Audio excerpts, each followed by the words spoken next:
after Watergate, I was a correspondent, and I did other investigative kinds of stories, a lot of reporting on the Hill. I got married. I married someone who I'd met during Watergate, so we had a little trouble because we didn't know what to talk about after Nixon resigned, because our whole relationship was based on Nixon. But I had a child, and they hired me to do the morning news, which was great because I could be home with my daughter for the afternoons. It worked out. The timing was wonderful. So I anchored the morning news for 2 years.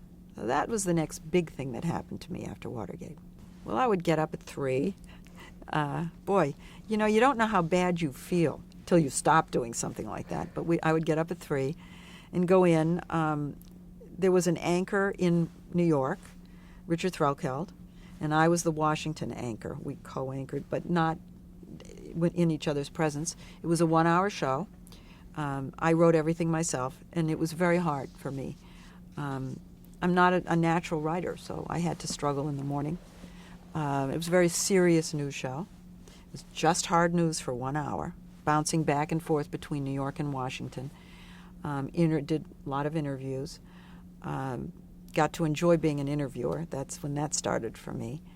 And I would then work planning the next day's show and take home a stack of research. And I forget what time I would get home, but probably a little after lunch. And then I would spend the afternoon with my daughter and get ready for the next day as best I could. And while the rest of the country was falling asleep to Johnny Carson, I was falling asleep to Walter Cronkite because I'd try to get to sleep right after the evening news. So that was kind of my day.